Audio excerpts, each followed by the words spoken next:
দীর্ঘ ৩৫ বছর পর ২৩তম রাষ্ট্রপতি পদে নির্বাচনের ভোট গ্রহণ চলছে। দুপুর ২টা থেকে শুরু হয়ে একটানা চলছে বিকেল ৫টা পর্যন্ত। আজই ফলাফল প্রকাশ হবে, এরপর গেজেট প্রকাশ হবে। রাষ্ট্রপতি পদে প্রতিদ্বন্দ্বিতা করছেন বিএনপির মনোনীত প্রার্থী মির্জা ফখরুল ইসলাম আলমগীর ও ১১ দলীয় জোটের অলি আহমদ। এরই মধ্যে ভোট দিয়েছেন ভারপ্রাপ্ত রাষ্ট্রপতি হাফিজ উদ্দিন আহমদ, ভারপ্রাপ্ত স্পিকার ব্যারিস্টার কায়সার কামাল, প্রধানমন্ত্রী তারেক রহমান এবং বিরোধী দলীয় নেতা ব্যারিস্টার শফিকুর রহমান। আতিকা রহমানের রিপোর্ট।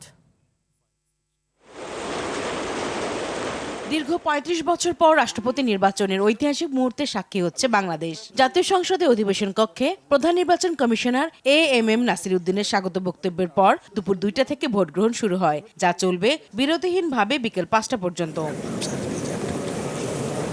প্রথমে ভোট দেন ভারপ্রাপ্ত রাষ্ট্রপতি হাফিজ উদ্দিন আহমেদ, এরপর ভোট দেন ভারপ্রাপ্ত স্পিকার কায়সার কামাল। এরপর বিএনপির প্রার্থী মির্জা ফখরুল ইসলাম আলমগীরকে নিয়ে ভোট দেন সংসদ নেতা ও প্রধানমন্ত্রী তারেক রহমান। রাষ্ট্রপতি পদে বিএনপির প্রার্থী মির্জা ফখরুল ইসলাম নিজের ভোট দেন। পরে বিএনপি প্রার্থী বিরোধী দলের সদস্যদের কাছে গিয়ে শুভেচ্ছা বিনিময় করেন। বিরোধী দলীয় নেতা ও জামাতের আমির ডাক্তার শফিকুর রহমান ভোট দেন। এরপর একে একে সরকারি দল ও বিরোধী দলীয় সংসদ সদস্যরা ভোট দেন।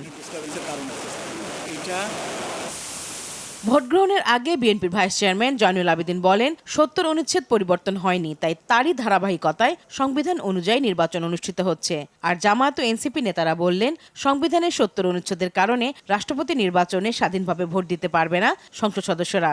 তফসিল ঘোষণা হয়েছে এই সংবিধান অনুযায়ী, তারপর এই নির্বাচনের ভোটার তালিকা প্রস্তুত হয়েছে এই সংবিধান অনুযায়ী, ডিলিমিটেশন হয়েছে এই সংবিধান অনুযায়ী, নির্বাচন কমিশন তৈরি হয়েছে সংবিধান অনুযায়ী, শিডিউল ডিক্লেয়ার হয়েছে সংবিধান অনুযায়ী, ভোট দিয়েছি সংবিধান অনুযায়ী, শপথ নিয়েছি সংবিধান অনুযায়ী।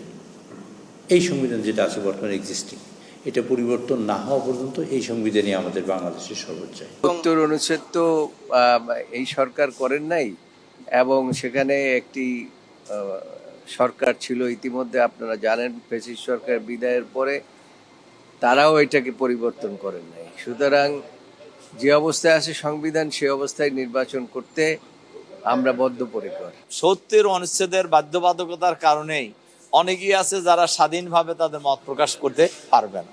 কিন্তু খুবই এটা গণতন্ত্র, এর দ্বারা গণতন্ত্র বাধাগ্রস্ত হচ্ছে, আর গণতান্ত্রিক প্রক্রিয়া বাধাগ্রস্ত হচ্ছে। আমরা রাষ্ট্রপতি নির্বাচনে যেই ধরনের সংস্কার প্রস্তাবনা ঐক্যমত হয়েছিলাম সেই অনুযায়ী নির্বাচনটা হবে, কিন্তু সেই অনুযায়ী নির্বাচনটা হচ্ছে না। ফলে সেই জায়গায় আমরা আমাদের যে সংস্কারের আকাঙ্ক্ষা, সেই আকাঙ্ক্ষাটায় ধাক্কা খেয়েছে। নির্বাচনে ভোটার ৩৪৯ জন সংসদ সদস্য। বিকেল ৫টায় ভোট গণনা শুরু হবে। গণনা শেষে ফলাফল ঘোষণা করবেন সিইসি। গেজেট প্রকাশ করা হবে আজই। আতিকা রহমান, RTV, ঢাকা।